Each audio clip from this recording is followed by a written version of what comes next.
Kodagu channel ವಾರ್ತೆಗಳ ಪ್ರಾಯೋಜಕರು Muliya Keshav Bhat and son, Madikeri, Gonikoppa, Puttur, Bengaluru. Shri Mookambika enterprises, near market, Madikeri. Infotainment park, Parassinikadavu, Kannur, Kerala. Shri ಟಾರ್ಪರಿನ್ಸ್, Aras road, Mysuru. Sharada jewellery, Aras road, Mysuru. Prashanth wood and steel furnitures, industrial area, Madikeri. Senthil Kumar textiles, Mysuru. Naza mart, near market, Madikeri. Netra opticals, ಮಹದೇವಪೇಟ್, Madikeri.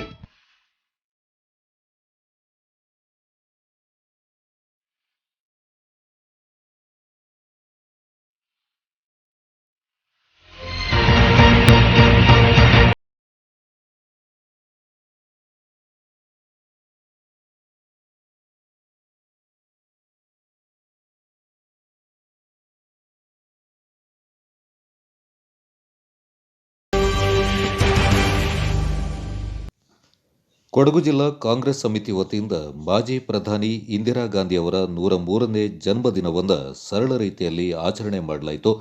ನಗರದ ಜಿಲ್ಲಾ ಕಾಂಗ್ರೆಸ್ ಕಚೇರಿಯಲ್ಲಿ ಕಾಂಗ್ರೆಸ್ ಪ್ರಮುಖರು ಹಾಗೂ ಕಾರ್ಯಕರ್ತರು ಇಂದಿರಾ ಗಾಂಧಿ ಅವರ ಭಾವಚಿತ್ರಕ್ಕೆ ಪುಷ್ಪ ನಮನ ಸಲ್ಲಿಸಿದರು. ನಂತರ ಮಾತನಾಡಿದ ಕಾಂಗ್ರೆಸ್ ಜಿಲ್ಲಾಧ್ಯಕ್ಷ ಕೆಕೆ ಮಂಜುನಾಥ್ ಕುಮಾರ್, ದೇಶ ಕಂಡ ದಿಟ್ಟ ಮಹಿಳೆ ಇಂದಿರಾ ಗಾಂಧಿ ಅವರು ಇಂದಿನ ಮಹಿಳೆಯರಿಗೆ ಮಾದರಿಯಾಗಿದ್ದಾರೆ ಎಂದರು.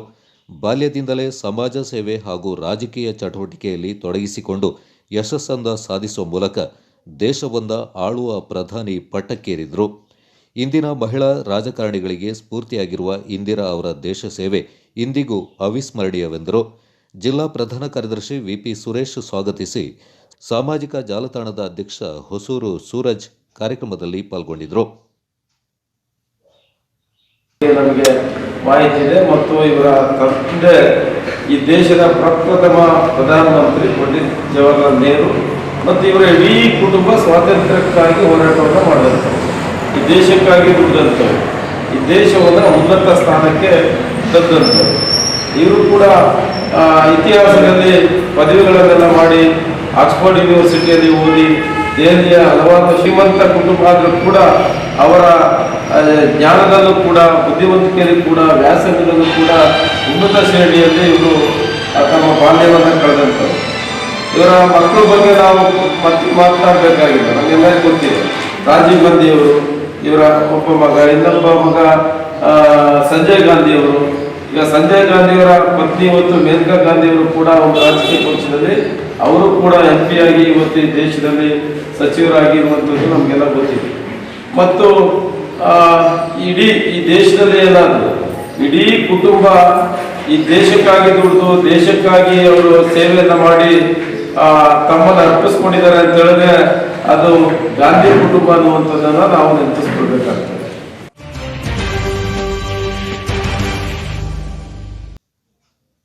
ರಾಜ್ಯ ಸರ್ಕಾರದ ವಿದ್ಯುತ್ ದರ ಹಾಗೂ ಅಗತ್ಯ ವಸ್ತುಗಳ ಬೆಲೆ ಏರಿಕೆ ಕ್ರಮವನ್ನು ಖಂಡಿಸಿ ಕೊಡಗು ಜಿಲ್ಲಾ ಕಾಂಗ್ರೆಸ್ ಸಮಿತಿ ನಗರದಲ್ಲಿ ಪ್ರತಿಭಟನೆ ನಡೆಸಿತು.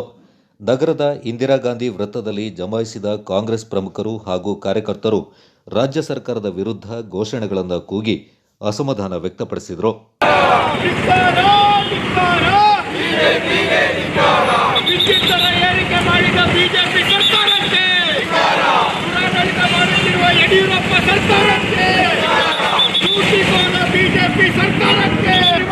ಬಿಜೆಪಿ ಸರ್ಕಾರಕ್ಕೆ ಧಿಕ್ಕಾರ, ಧಿಕ್ಕಾರ, ಧಿಕ್ಕಾರ,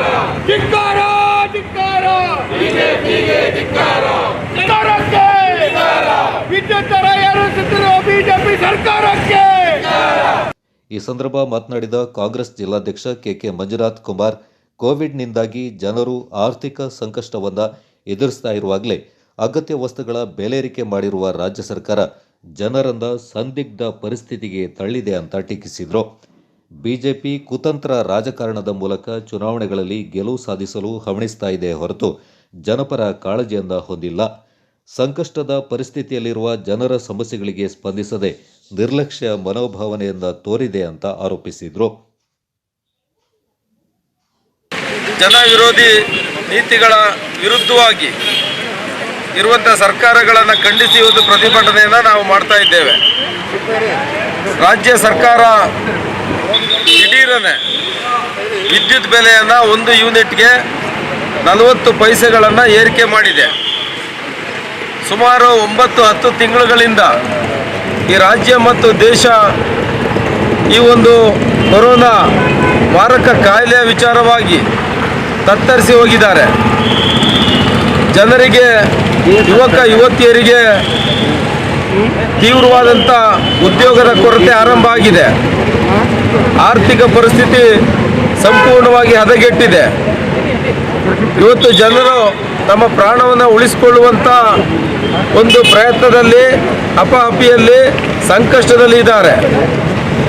ತಿನ್ನಲಿಕ್ಕೆ ಇವತ್ತು ಆಹಾರ ಇಲ್ಲ ಅನ್ನುವಂಥ ಒಂದು ಪರಿಸ್ಥಿತಿಯಲ್ಲಿ ಎಲ್ಲ ಬೆಲೆಗಳು ಉಲ್ಬಣ ಆಗಿರುವಂಥದ್ದು, ಹೆಚ್ಚಾಗಿರುವಂಥದ್ದನ್ನು ನಾವು ಕಾಣ್ತಾ ಇದ್ದೇವೆ. ಏನು ಸರ್ಕಾರ ಜನತೆ ಕಷ್ಟದಲ್ಲಿರುವಂಥ ಸಂದರ್ಭದಲ್ಲಿ ಅವರಿಗೆ ಆರ್ಥಿಕ ಬಲವನ್ನು ಕೊಡಬೇಕು, ಅವರಿಗೆ ಉದ್ಯೋಗವನ್ನು ಕೊಡಬೇಕು ಮತ್ತು ದಿನನಿತ್ಯ ಬಳಕೆಯ ವಸ್ತುಗಳ ಬೆಲೆಯನ್ನು ಇಳಿಕೆ ಮಾಡಿ ಬದುಕಲಿಕ್ಕೆ ಒಂದು ಪರಿಹಾರವನ್ನು ಕೊಡಬೇಕು. ಆ ಒಂದು ರಾಜನೀತಿಯನ್ನು, ರಾಜಧರ್ಮವನ್ನು, ಆಡಳಿತವನ್ನು ಈ BJP ಸರ್ಕಾರ ಧಿಕ್ಕರಿಸಿದೆ. ಇದನ್ನು ನಾವು ಜಿಲ್ಲಾ ಕಾಂಗ್ರೆಸ್ ವತಿಯಿಂದ ತೀವ್ರವಾಗಿ ಖಂಡನೆಯನ್ನು ಮಾಡ್ತಾ ಇದ್ದೇವೆ. ಇಂಥ ಒಂದು ಪರಿಸ್ಥಿತಿಯಲ್ಲಿ ಮತ್ತಷ್ಟು ಹೊರೆಯನ್ನು ಹೇರಿ, ವಿದ್ಯುತ್ ದರವನ್ನು ಏರಿಕೆ ಮಾಡಿ, ದಿನನಿತ್ಯ ಆಹಾರ ಪದಾರ್ಥಗಳನ್ನು ಏನು ಬಳಕೆಯನ್ನು ಮಾಡ್ತಾರೆ, ತಮ್ಮ ಜೀವನದ ಇನ್ನಿತ್ಯಾದಿ ವಸ್ತುಗಳನ್ನು, ಸಾಮಗ್ರಿಗಳನ್ನು ಏನು ಬಳಕೆಯನ್ನು ಮಾಡ್ತಾರೆ, ಅವೆಲ್ಲವೂ ಕೂಡ 2 ಪಟ್ಟು 3 ಪಟ್ಟು ಹೆಚ್ಚಾಗಿದೆ. ಜನ ಇವತ್ತು ಬದುಕಲಿಕ್ಕೆ ಆಗೋದಿಲ್ಲ ಅನ್ನುವಂಥ ಪರಿಸ್ಥಿತಿಯನ್ನು, ಕೆಟ್ಟ ಸ್ಥಿತಿಯನ್ನು ಈ ಸರ್ಕಾರ ತಂದಿರುವಾಗ ಈ ಸರ್ಕಾರಗಳಿಗೆ ಎಚ್ಚರಿಕೆಯನ್ನು ನಾವು ಈ ಮೂಲಕ ಕೊಡ್ತಾ ಇದ್ದೇವೆ. ನೀವು ಸರಿಯಾಗಿ ತಮ್ಮ ಆಳ್ವಿಕೆಯನ್ನು ಮಾಡಬೇಕು. ಬರೀ ಚುನಾವಣೆಯನ್ನು ಮಾಡಲಿಕ್ಕೆ ಕುತಂತ್ರಗಾರಿಕೆಯಿಂದ ನೀವು ಚುನಾವಣೆಯಲ್ಲಿ ಮಾತ್ರ ಗೆಲ್ಲಲಿಕ್ಕೆ ಪ್ರಯತ್ನ ಮಾಡೋದಲ್ಲ. ಈ ಜನರ ಸಂಕಷ್ಟಕ್ಕೆ ಸ್ಪಂದಿಸಬೇಕು. ತಮ್ಮ ವಿದ್ಯುತ್ ದರದ ಏರಿಕೆಯನ್ನು, ತಮ್ಮ ಕ್ರಮವನ್ನು ಹಿಂಪಡಿಬೇಕು. ಜನ ವಿರೋಧಿ ಮಸೂದೆ ಕಾಯ್ದೆಗಳನ್ನು ಹಿಂಪಡಿಬೇಕು. ಜನರಿಗೆ ಈ ಕಷ್ಟದ ಪರಿಸ್ಥಿತಿಯಲ್ಲಿ ತಾವು ಆಶ್ರಯ ಆಗಬೇಕು, ಪರಿಹಾರವನ್ನು ಕೊಡಬೇಕು ಅಂತೇಳಿ ಈ ಮೂಲಕ ನಾವು ಒತ್ತಾಯಿಸ್ತೇವೆ.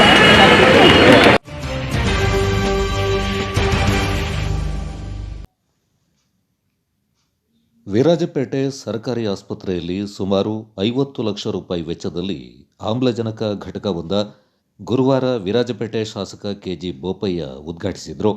ನಂತರ ಮಾತನಾಡಿದ ಶಾಸಕರು, ಈ ಆಸ್ಪತ್ರೆ ಬಹಳ ಅಗತ್ಯವಾಗಿದ್ದು ಆಮ್ಲಜನಕದ ಘಟಕದ ಅವಶ್ಯಕತೆ ಇರುವ ಬಗ್ಗೆ ಮುಖ್ಯ ವೈದ್ಯಕೀಯ ಅಧಿಕಾರಿಗಳು ತನ್ನ ಗಮನಕ್ಕೆ ತಂದಿದ್ದರು. ಈ ಬಗ್ಗೆ ತಾನು ಸಂಬಂಧಪಟ್ಟ ಅಧಿಕಾರಿಗಳೊಂದಿಗೆ ಚರ್ಚೆ ಮಾಡಿ ಸುಮಾರು 50 ಲಕ್ಷ ರೂಪಾಯಿ ವೆಚ್ಚದಲ್ಲಿ ಈ ಘಟಕ ಮತ್ತು ಆಸ್ಪತ್ರೆಗೆ ಅಗತ್ಯ ವೈದ್ಯರ ಕೊರತೆ ಇತ್ತು. ಹೊಸದಾಗಿ 4 ಮಂದಿ ವೈದ್ಯರು ಕಾರ್ಯನಿರ್ವಹಣೆ ಮಾಡ್ತಾ ಇದ್ದು, ಇನ್ನೂ ಕೆಲವು ವೈದ್ಯರ ಕೊರತೆಯಿಂದ ಸದ್ಯದಲ್ಲೇ ತುಂಬಲು ಪ್ರಯತ್ನ ಪಡ್ತೇನೆ ಅಂತ ಶಾಸಕರು ತಿಳಿಸಿದರು. ವಿರಾಜಪೇಟೆ ಸರ್ಕಾರಿ ಆಸ್ಪತ್ರೆಯಲ್ಲಿ ಈ ಆಕ್ಸಿಜನ್, ಸೆಂಟ್ರಲೈಸ್ಡ್ ಆಕ್ಸಿಜನ್ ಸಪ್ಲೈ ಅನ್ನುವಂಥ ಒಂದು ಘಟಕವನ್ನು ನಾವೆಲ್ಲ ಸೇರಿ ಪ್ರಾರಂಭ ಮಾಡಿದ್ದೇವೆ. ಈ ಇದು ಮೊದಲು ಹೇಗಿತ್ತಂದರೆ, ಎಲ್ಲಿ ಪೇಷಂಟ್ ಇದ್ದಾರೆ ಅಲ್ಲಿಗೆ ಸಿಲಿಂಡರ್ ತಗೊಂಡು ಹೋಗಿ ಅಲ್ಲಿಗೆ ಅವರು ಕನೆಕ್ಷನ್ ಕೊಡುವಂಥ ವ್ಯವಸ್ಥೆ ಹಿಂದೆ ಇತ್ತು.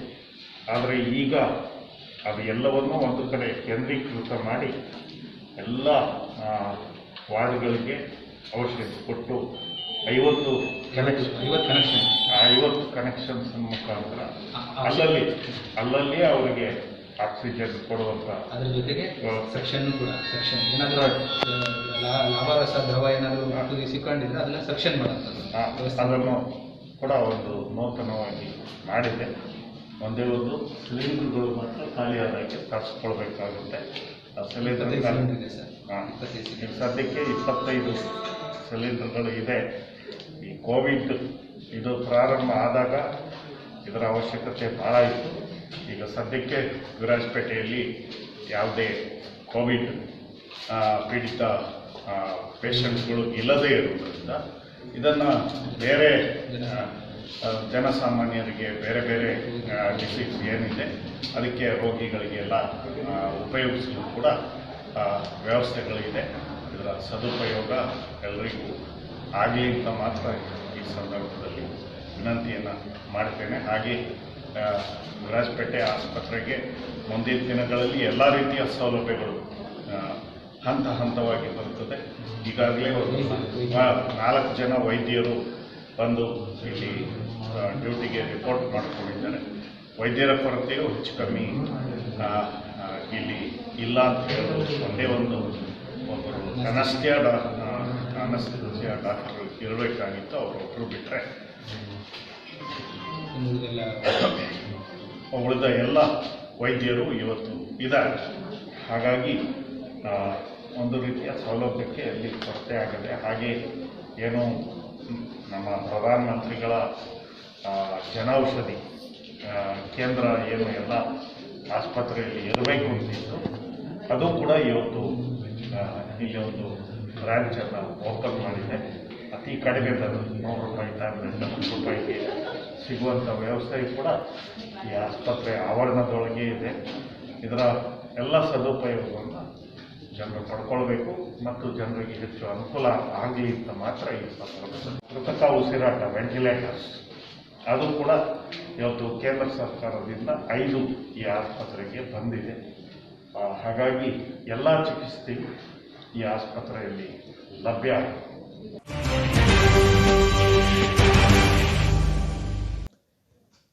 82.50 ಲಕ್ಷ ನಿವ್ವಳ ಲಾಭದಲ್ಲಿ ಶತಮಾನೋತ್ಸವ ಹೊಸ್ತಿಲಲ್ಲಿರೋ ಕುಶಾಲನಗರದ ನಂಬರ್ 122ನೇ ಪ್ರಾಥಮಿಕ ಕೃಷಿ ಪತ್ತಿನ ಸಹಕಾರ ಸಂಘ ನಿಯಮಿತ ಕುಶಾಲನಗರ ಸಂಘ 1921ನೇ ಇಸವಿಯಲ್ಲಿ ಪ್ರಾರಂಭಗೊಂಡಿದ್ದು, ಶತಮಾನೋತ್ಸವ ಹೊಸ್ತಿಲಲ್ಲಿರುವ ಸಂಘದ 2019-20ರ ವರದಿ ಪ್ರಕಾರ ಸಂಘವು ಕಳೆದ ಸಾಲಿನಲ್ಲಿ 3,346 ಸದಸ್ಯರಿಂದ ಒಟ್ಟು 2.36 ಕೋಟಿಗಳ ಪಾಲು ಹಣ ಸಂಗ್ರಹ ಮಾಡಿದ್ದು, ಈ ದಿನಗಳಲ್ಲಿ 3,339 ಸದಸ್ಯರನ್ನು ಹೊಂದಿದ್ದು, ಅವರಿಂದ ಪಾಲು ಹಣ 2.81 ಕೋಟಿಗಳಿಂದ ಸಂಗ್ರಹ ಮಾಡಿ ಕಳೆದ ಸಾಲಿಗಿಂತ 45.16 ಲಕ್ಷಗಳಷ್ಟು ಹೆಚ್ಚಿಗೆ ಹಣ ಸಂಗ್ರಹ ಮಾಡಿದ್ದು, ಸಂಘದ ದುಡಿಯುವ ಬಂಡವಾಳವನ್ನು ಹೆಚ್ಚಿಗೆ ಕ್ರೋಢೀಕರಿಸಿದ್ದೇವೆ.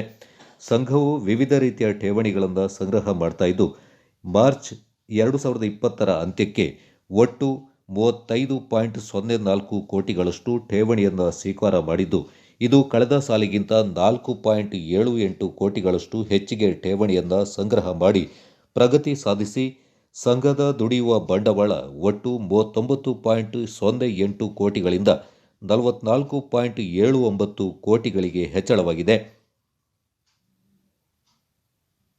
ವರ್ಷ ಕಾರ್ಯಕ್ರಮವನ್ನು ಬಹಳ ವಿಶೇಷವಾಗಿ ಮಾಡಬೇಕು. ಕಾರ್ಯಕ್ರಮ ಅದ್ದೂರಿಯಾಗಿ ಏನೋ ಪೆಂಡಲ್ ಹಾಕಿ ಮಾಡೋದಕ್ಕಿಂತ ನಾವು ಅದು ಜನರಿಗೆ ಇನ್ನೂ 50 ವರ್ಷವರೆಗೂ ಅದು ಜನರಲ್ಲಿ ಉಳಿಬೇಕು ಅನ್ನೋ ಕಾರ್ಯಕ್ರಮವನ್ನು ನಾವು ಅದಕ್ಕಾಗಲೇ ಹೇಳಿದೆ. ನಮ್ಮ ಸಂಖ್ಯೆ 122 ಯಾಕೆ ನಾನು ಬಂದಿದ್ದೀನಿ ಅಂದರೆ DCC ಬ್ಯಾಂಕ್ 124 ಅಂತ ಹೇಳಿದೆ. ಅಂದರೆ 2 ತಿಂಗಳು ನಾವು ಅದರಿಂದ ಮುಂದೆ ಇದ್ದೀವಿ. ಅವರು 3 ವರ್ಷ ಆಗ್ತಾರೆ. ಪ್ರಮುಖವಾಗಿ ನಮ್ಮಲ್ಲಿ ಏನು ಅಂದರೆ ಈ ಶತಮಾನೋತ್ಸವಕ್ಕೆ ನಾವೆಲ್ಲರೂ ಒಂದು ಎಕರೆ ಜಾಗ ಕೊಡ್ತಾ ಇದ್ದೀವಿ. ಅದು ಕಳೆದ ಮಾಸದಲ್ಲಿ ತೀರ್ಮಾನ ಆಗಿದೆ. ಒಂದು ಎಕರೆ ನಮಗೆ ಪರಿವರ್ತಿತ ಜಾಗ ಸಿಕ್ಕಿದ್ರೆ ಅದು ತೊಗೊಂಡು ಅಗ್ರಿಕಲ್ಚರ್ ಆಗ್ತಿದ್ದೀವಿ ತೊಗೊಂಡು ಕನ್ವರ್ಷನ್ಗೆ ಪ್ರಯತ್ನ ಮಾಡ್ತೀವಿ. ಒಂದು ಎಕರೆ ಜಾಗವನ್ನು ತಗೊಂಡು ಅದರೊಳಗೆ ಒಂದು ಸುಸಜ್ಜಿತವಾದ ಶತಮಾನೋತ್ಸವ ಭವನವನ್ನು ಮಾಡಬೇಕು. ಅದು ನಮ್ಮ ಸದಸ್ಯರುಗಳಿಗೆ ಭಾಳ ಕಡಿಮೆ ಬೆಲೆ, ಆದರೆ 50%. ಬೇರೆ ನಾವು 1 ಲಕ್ಷ ಚಾರ್ಜ್ ಮಾಡಿದ್ರೆ ನಮಗೆ 50, ನಾವು ಬೇರೆ 50 ಮಾಡಿದ್ರೆ 25 ನಮ್ಮ ಮೆಂಬರ್ಸ್ ತುಂಬ ಇದೆ. ವರ್ಷದಿಂದ ಈ ಬಿಸ್ನೆಸ್ನ ಕೊಡ್ತಾ ಇದ್ದೀವಿ. ಯಾವ ಚೆನ್ನಾಗಿ ಬಿಸ್ನೆಸ್ ಮಾಡಿಕೊಂಡು ಒಳ್ಳೆ ಬ್ಯಾಲೆನ್ಸ್ ಇಟ್ಕೊಂಡು ಒಳ್ಳೆ ಸ್ಟಾಕ್ಸ್ ನಮಗೆ ಸ್ಟಾಕ್ನ ಫಿಸಿಕಲ್ ಆಗಿ ವೆರಿಫೈ ಮಾಡಿ ತೋರಿಸಿ ಕೊಡ್ತಾರೋ ಅಂಥದ್ದು ನಾವು 3 ವರ್ಷವರೆಗೂ ಬಿಸ್ನೆಸ್ ಲೋನ್ ಕೊಡಬೇಕು ಅಂತ ತೀರ್ಮಾನ ಮಾಡ್ತೀವಿ. ಅದಕ್ಕೂ ಒಂದು ಲಾಂಗ್ ಪೀರಿಯಡ್ 2 ವರ್ಷ 3 ವರ್ಷ. ಯಾಕೆಂದರೆ ಈ ವರ್ಷ ತುಂಬ ವ್ಯಾಪಾರ ಕಡಿಮೆ ಇದೆ. ಹಾಗಾಗಿ ಕುಶಾಲನಗರದಲ್ಲಿ ಎಲ್ಲ ರೀತಿಯ ರಾಷ್ಟ್ರೀಕೃತ ಬ್ಯಾಂಕ್ಗಳಿದ್ದಾವೆ, ತುಂಬ ಸಹಕಾರ ಸಂಸ್ಥೆಗಳಿದ್ದಾವೆ. ಅವೆಲ್ಲರ ಮಧ್ಯೆ ಕೈಕೊಟ್ಟು ನಡೆಸ್ಕೊಂಡು ಒಂದು ಸಂಸ್ಥೆನ ಬೆಳೆಸೋದು ತುಂಬ ಕಷ್ಟ.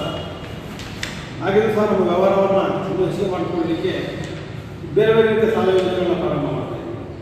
ಅದರಲ್ಲಿ ಪ್ರಮುಖವಾಗಿ ಇವತ್ತೆಲ್ಲ ನೀವು ಸುದ್ದಿ ಮಾಧ್ಯಮದಲ್ಲಿ ತುಂಬ ಸುದ್ದಿ ಮಾಡ್ತಾ ಇರ್ತೀರಾ. ತಾವೆಲ್ಲ ತುಂಬ ಬಗ್ಗೆ ತಿಳುವಳಿಕೆ ಇದೆ ಇವತ್ತು ಮಾಧ್ಯಮದವರಿಗೆ. ಈ ಮೈಕ್ರೋ ಫೈನಾನ್ಸ್ಗಳು, ಕೆಲವು ಪ್ರೈವೇಟ್ ಫೈನಾನ್ಸ್ಗಳು ಎಷ್ಟು ಎಕ್ಸ್ಪ್ಲಾಯ್ಟೇಷನ್ ಮಾಡ್ತಾ ಇದ್ದಾರೆ ಅಂತಂದರೆ ಠೇವಣಿಗಳು ಮುಖ್ಯವಾಗಿರಬೇಕು. ಆ ಠೇವಣಿಗಳು ಜನ ಕೊಡಬೇಕು ಅಂತಂದರೆ ಸಹಕಾರ ಸಂಘ ನಂಬಿಕೆಗೆ ಅರ್ಹವಾಗಬೇಕು.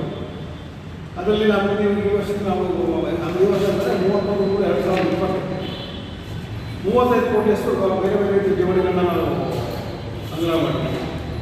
ಅದರಲ್ಲಿ 4.78 ಕೋಟಿ ಕಳೆದ ಸಾಲಿನಿಂದ ಇದರಲ್ಲಿ ಹೆಚ್ಚು ಠೇವಣಿಯನ್ನು ನಾವು ಸಂಗ್ರಹ ಮಾಡ್ತೀವಿ.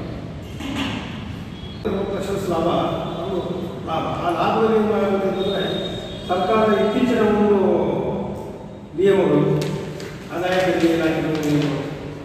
ಇವತ್ತು ಬಹುಶಃ ಇದು ಸಹಕಾರ ಕ್ಷೇತ್ರ ಅನುಭವಿಸುವಂಥ ಒಂದು ದೊಡ್ಡ ಕಷ್ಟ.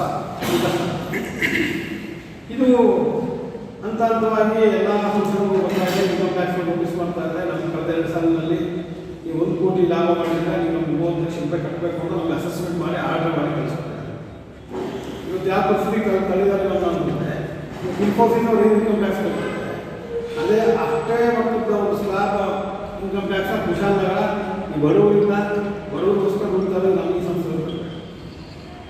ಇದು ಕೇಂದ್ರ ಸರ್ಕಾರದ ಅಡಿಯಲ್ಲಿ ಹೋಗುವ ಆದಾಯ ತೆರಿಗೆ ಇಲಾಖೆ ಒಂದು ಹೊಸ ಕಾನೂನುಗಳು ಆಗ್ತದೆ.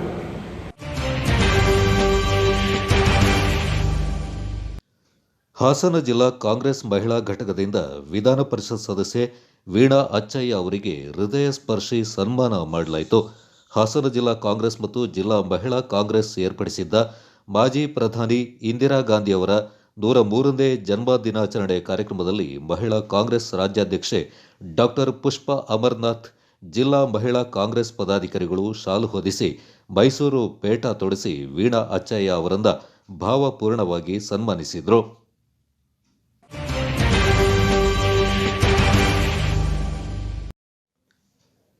ಭಾಗಮಂಡಲದಲ್ಲಿ ಶ್ರೀ ಭಗಂಡೇಶ್ವರ ದೇವಾಲಯದ ಜಾಗವನ್ನು ಅಲ್ಲಿಯ ಸ್ಥಳೀಯರು ಒತ್ತುವರಿ ಮಾಡಿಕೊಂಡಿದ್ದಾರೆ ಎಂಬ ಕೊಡಗು ಏಕೀಕರಣ ರಂಗದ ಆರೋಪ ದುರುದ್ದೇಶಪೂರಿತವಾಗಿ ಸುಳ್ಳು ಆರೋಪಗಳಾಗಿವೆ. ಇದರ ವಿರುದ್ಧ ಕಾನೂನು ಹೋರಾಟಕ್ಕೂ ಸಿದ್ಧ ಅಂತ ಭಾಗಮಂಡಲ ತಣ್ಣಿಮಾನಿ ನಿವಾಸಿ ಸೋಮಣ್ಣ ಸೂರ್ತಲೆ ಅವರು ಹೇಳಿದ್ದಾರೆ. ನಗರದಲ್ಲಿ ಗುರುವಾರ ಸುದ್ದಿಗೋಷ್ಠಿಯಲ್ಲಿ ಮಾತನಾಡಿದ ಅವರು, ಕೊಡಗು ಏಕೀಕರಣ ರಂಗದ ಪ್ರಮುಖರು ಭಾಗಮಂಡಲದಲ್ಲಿ ಶ್ರೀ ಭಗಂಡೇಶ್ವರ ದೇವಾಲಯಕ್ಕೆ ಸೇರಿದ ಸುಮಾರು 156.04 ಎಕರೆ ಜಾಗವನ್ನು ಒತ್ತುವರಿ ಮಾಡಿಕೊಂಡಿದ್ದಾರೆ ಎಂಬ ಆರೋಪ ಮಾಡಿದ್ದಾರೆ. ಅದರೊಂದಿಗೆ ಕೊಡಗು ಗೌಡ ಸಮಾಜಗಳ ಒಕ್ಕೂಟದ ಅಧ್ಯಕ್ಷರಾದ ಸೂರ್ತಲೆ ಸೋಮಣ್ಣ ಹಾಗೂ ಅವರ ಕುಟುಂಬದ ಇಬ್ಬರನ್ನ ಹೆಸರು ಮಾಡಿ 6.84 ಎಕರೆ ದೇವಸ್ಥಾನ ಜಾಗವನ್ನು ಅತಿಕ್ರಮಣ ಮಾಡಲಾಗಿದೆ ಅಂತ ಹೇಳಿಕೆ ನೀಡಿ ನಮ್ಮ ಚಾರಿತ್ರ್ಯ ವಧೆಯಾಗುವಂತಹ ಅಪ್ಪಟ ಸುಳ್ಳಿನ ಕಂತೆಯನ್ನು ಬಿಚ್ಚಿಟ್ಟಿದ್ದಾರೆ ಅಂತ ಆರೋಪಿಸಿದರು. ಸಾಕಷ್ಟು ವರ್ಷಗಳಿಂದ ಭಾಗಮಂಡಲ ಪ್ರದೇಶದ ಪಾಳು ಬಿದ್ದ ಸರ್ಕಾರಿ ಪೈಸಾರಿ ಜಾಗದ ಸ್ಥಳದಲ್ಲಿ ಮಾಜಿ ಸೈನಿಕರಾದ ತನ್ನ ತಂದೆ ಆರ್ಥಿಕವಾಗಿ 3-4 ಎಕರೆಯಷ್ಟು ಕಡಿದಾದ ಪ್ರದೇಶವನ್ನು ಕೃಷಿಗಾಗಿ ಉಪಯೋಗಿಸಿಕೊಳ್ಳಲಾಗಿದೆ. ಅದನ್ನು ತಾನು ಹಾಗೂ ಮಾಜಿ ಸೈನಿಕರಾದ ತನ್ನ ಸಹೋದರ ಕೃಷಿಗಾಗಿ ಅಭಿವೃದ್ಧಿಪಡಿಸಿ 1972ರಿಂದ ಸತತವಾಗಿ 2019ರವರೆಗೆ ಸರ್ಕಾರಕ್ಕೆ ಅಕ್ರಮ ಸ್ಥಳದ ಸಕ್ರಮಕ್ಕಾಗಿ ಅರ್ಜಿಯನ್ನು ಸಲ್ಲಿಸಲಾಗಿದೆ. ಸರ್ಕಾರದ ಮಟ್ಟದಲ್ಲಿ ಜಾಗದ ಸರ್ವೆ ನಡೆಸಿ ಪೈಸಾರಿ ಜಾಗವೆಂದು ಗುರುತು ಮಾಡಲಾಗಿದೆ.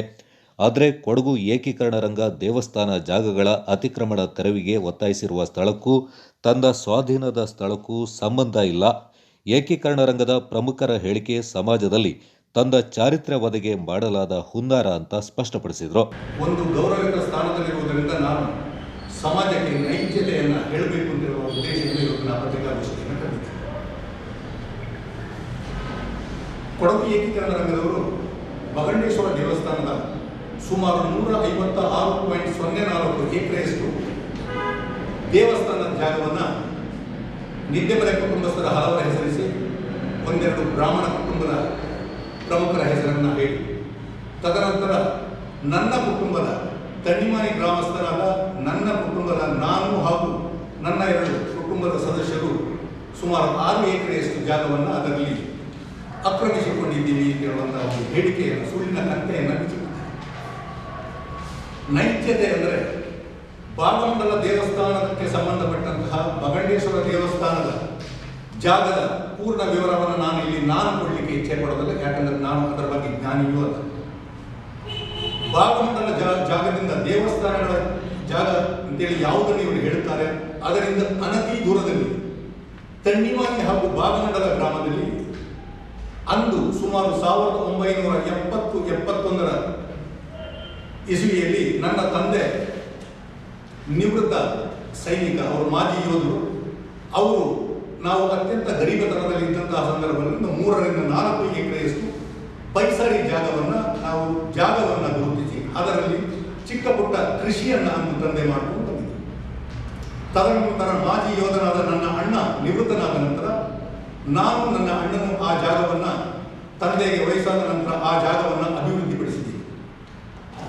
ಈ ಪ್ರದೇಶಕ್ಕೂ ದೇವಸ್ಥಾನ ಜಾಗಕ್ಕೂ ಯಾವುದೇ ಸಂಬಂಧ ಇಲ್ಲ ಅಂತ ಹೇಳೋದು ಎಲ್ಲರಿಗೂ ತಿಳಿದಿದೆ.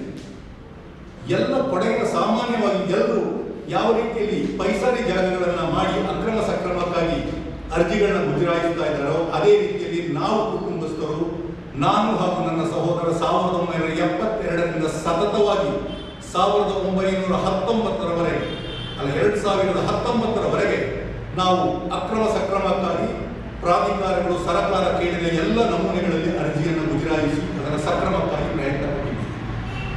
ಆ ಜಾಗದ ಸರ್ವೆಯನ್ನ ಕಂದಾಯ ಇಲಾಖೆಯ ಮುಖಾಂತರ ಸರ್ವೆ ಮಾಡಿ ಆ ಜಾಗವು ಪಕ್ಕಾ ಸರ್ವೆ ನಂಬರ್ ಇಂತಿಷ್ಟರ ಪೈಸಾರಿ ಸರಕಾರಿ ಪೈಸಾರಿ ಜಾಗ ಅಂತ ಹೇಳುವಂತಹ ದಾಖಲೆಯನ್ನು ಸಹಿತ ನಾನು RTCಯನ್ನು ತೆಗೆದು ಆ ಜಾಗದ ಸಕ್ರಮಕ್ಕಾಗಿ ನಾವು ಸರಕಾರಕ್ಕೆ ನಮ್ಮ ಅರ್ಜಿಗಳನ್ನು ಗುಜರಾಯಿಸ್ತಾ ಬಂದಿದ್ದೀವಿ. ಈ ಪ್ರದೇಶಕ್ಕೂ ನಿದ್ಯಮಲೆ ಕುಟುಂಬಸ್ಥರ ಯಾವ ಜಂಟಿ ಜಾಗ ಅಂತೇಳಿ ಹೇಳ್ಕೊಂಡು ಇವತ್ತು ಮಾತಾಡ್ತಾರೆ, ಈ ಜಾಗದ ಬಗ್ಗೆ ಇವತ್ತು ನಿದ್ಯಮಲೆ ಕುಟುಂಬಸ್ಥರು ನಿಮಗೆ ವಿವರ ನೀಡ್ತಾರೆ. ಅದಕ್ಕೂ ಯಾವುದೇ ಸಂಬಂಧ ಇರುವುದಿಲ್ಲ. ನನ್ನ ಜಾಗದ ಒತ್ತುವರಿಯಾಗಿ ನನ್ನ ಪೈಸಾರಿ ಜಾಗ ಅತ್ಯಂತ ಕಡಿದಾದ ಪ್ರದೇಶದಲ್ಲಿದ್ದು ಆ ಜಾಗಕ್ಕೆ ಒತ್ತುವರಿಯಾಗಿ ಸುಮಾರು ಮಂಡೀರ ಕುಟುಂಬದ ಜಮ್ಮಾ ಪ್ರದೇಶ ಜಮ್ಮಾ ಜಾಗವು ವಾಸುದೇವ್ ನಾಯಕ್ ಅನ್ನುವರ ಸುಮಾರು ಅಂದಾಜು 25 ಎಕರೆಯಷ್ಟು ಸಾಗು ಜಾಗ ರಿಜಿಸ್ಟರ್ಡ್ ಜಾಗವು ನನ್ನ ಬೇಲಿಯ ಒತ್ತಾಗಿದ್ದು ಈ ಪ್ರದೇಶವು ಪಕ್ಕಾ ಪೈಸಾರಿ ಎಡಿ ಪರಿಗಣಿಸಲ್ಪಟ್ಟಿದೆ. ಕಂದಾಯ ಇಲಾಖೆಯಿಂದ ನಾನು ಸರ್ವೆ ನಡೆಸಿ ಕಂದಾಯ ಇಲಾಖೆ ಅದನ್ನ ಪೈಸಾರಿ ಜಾಗ ಅಂತೇಳಿ ಸರ್ವೆ ನಂಬರ್ ಗುರುತಿಸಿ RTCಯನ್ನು ನಾನು ತೆಗೆದ ನಂತರ ಸಕ್ರಮಕ್ಕಾಗಿ ಅರ್ಜಿಯನ್ನು ಸಲ್ಲಿಸಿದೆ.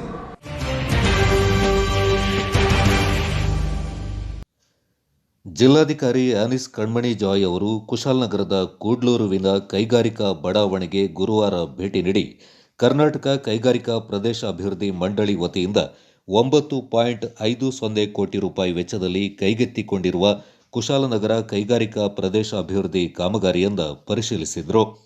ಪರಿಶೀಲನೆ ಸಂದರ್ಭ ಸುಮಾರು 114 ಕೈಗಾರಿಕಾ ಘಟಕಗಳಿಂದ ಸ್ಥಳೀಯ ಗ್ರಾಮ ಪಂಚಾಯಿತಿಗೆ ಅಂದಾಜು 1.09 ಕೋಟಿ ತೆರಿಗೆ ಬರಲು ಬಾಕಿ ಇರುವುದು ಗಮನಕ್ಕೆ ಬಂದಿದ್ದು, ಸರ್ಕಾರದ ಇತ್ತೀಚಿನ ಆದೇಶದಂತೆ ಕೈಗಾರಿಕಾ ಪ್ರದೇಶ ಅಭಿವೃದ್ಧಿ ಮಂಡಳಿ ಈ ತೆರಿಗೆಯನ್ನು ವಸೂಲಾತಿ ಮಾಡಿ ಸ್ಥಳೀಯ ಗ್ರಾಮ ಪಂಚಾಯಿತಿಗೆ ಪಾವತಿಸಲು ನಿರ್ದೇಶನ ನೀಡಿದರು.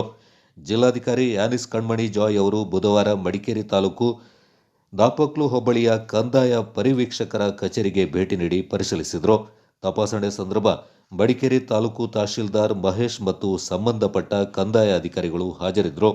ರಾಷ್ಟ್ರೀಯ ಐಕ್ಯತಾ ಪ್ರಮಾಣ ವಚನವೊಂದ ಹೆಚ್ಚುವರಿ ಜಿಲ್ಲಾಧಿಕಾರಿ ಪಿ ಶ್ರೀನಿವಾಸ್ ಅವರು ಗುರುವಾರ ಜಿಲ್ಲಾಧಿಕಾರಿ ಸಭಾಂಗಣದಲ್ಲಿ ಬೋಧಿಸಿದರು. ರಾಷ್ಟ್ರದ ಸ್ವಾತಂತ್ರ್ಯ ಹಾಗೂ ಐಕ್ಯತೆಯನ್ನು ಸಂರಕ್ಷಿಸಲು ಮತ್ತು ಬಲಪಡಿಸಲು ಅರ್ಪಣಾ ಮನೋಭಾವದಿಂದ ಕೆಲಸ ಮಾಡುತ್ತೇನೆಂದು ಶ್ರದ್ಧಾಪೂರ್ವಕವಾಗಿ ಪ್ರಮಾಣ ಮಾಡುತ್ತೇನೆ. ಅಲ್ಲದೆ ಎಂದಿಗೂ ಹಿಂಸಾಚಾರದಲ್ಲಿ ತೊಡಗುವುದಿಲ್ಲವೆಂದು ಮತ್ತು ಮತ, ಭಾಷೆ, ಪ್ರದೇಶ ಅಥವಾ ಇತರ ರಾಜಕೀಯ ಅಥವಾ ಆರ್ಥಿಕ ಕುಂದುಕೊರತೆಗಳ ಬಗೆಗಿನ ಭಿನ್ನಾಭಿಪ್ರಾಯಗಳಿಂದ ಮತ್ತು ವಿವಾದಗಳನ್ನು ಶಾಂತಿಯುತವಾಗಿ ಹಾಗೂ ಸಂವಿಧಾನಾತ್ಮಕ ರೀತಿಯಲ್ಲಿ ಬಗೆಹರಿಸಿಕೊಳ್ಳುವ ದಿಸೆಯಲ್ಲಿ ಪ್ರಮಾಣ ಮಾಡುತ್ತೇನೆ ಅಂತ ಪ್ರಮಾಣ ವಚನವನ್ನು ಸ್ವೀಕಾರ ಮಾಡಲಾಯಿತು.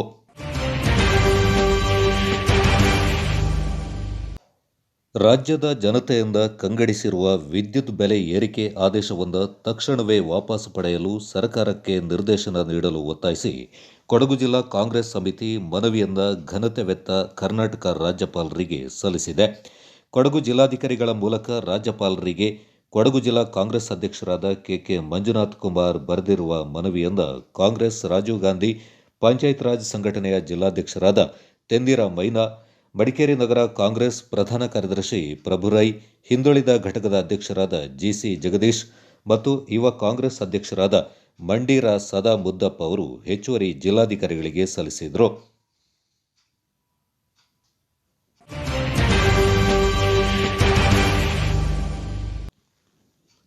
ದಸರಾ ದೀಪಾವಳಿ ಬಂತಂದ್ರೆ ಸಾಕು, ಇಲ್ಲೊಬ್ಬರು ಎಳನೀರು ವ್ಯಾಪಾರಿ ತಮ್ಮ ಅಂಗಡಿಯಲ್ಲಿ ದೀಪಾವಳಿ ಸಂಭ್ರಮವಾಗಿ ಅತ್ಯಾಕರ್ಷಕ ಅಲಂಕಾರಗಳನ್ನು ಮಾಡಿ ಗ್ರಾಹಕರಿಂದ ಅಂಗಡಿಯತ್ತ ಸೆಳೀತಾ ಇದ್ದಾರೆ.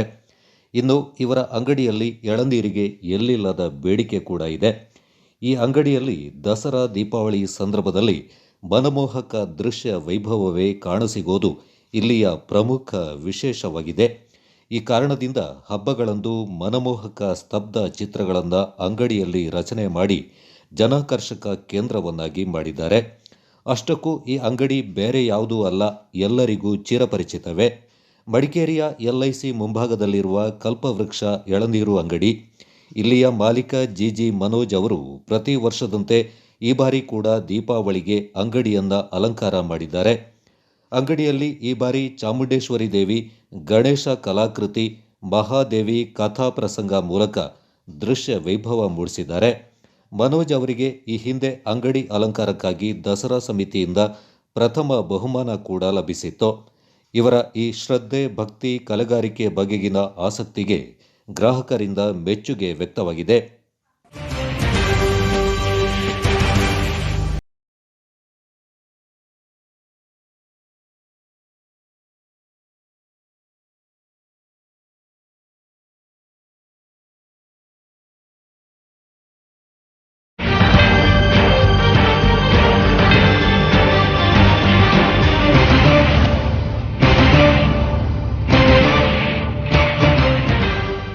ಕೊಡಗು ಚಾನೆಲ್ ವಾರ್ತೆಗಳ ಪ್ರಾಯೋಜಕರು Muliya Keshav Bhat and son, Madikeri, Gonikoppa, Puttur, Bengaluru. Shri Mookambika enterprises, near market, Madikeri. Infotainment park, Parassinikadavu, Kannur, Kerala. Shri ಟಾರ್ಪರಿನ್ಸ್, Aras road, Mysuru. Sharada jewellery, Aras road, Mysuru. Prashanth wood and steel furnitures, industrial area, Madikeri. Senthil Kumar textiles, Mysuru. Naza mart, near market, Madikeri. Netra opticals, Mahadevpet, Madikeri.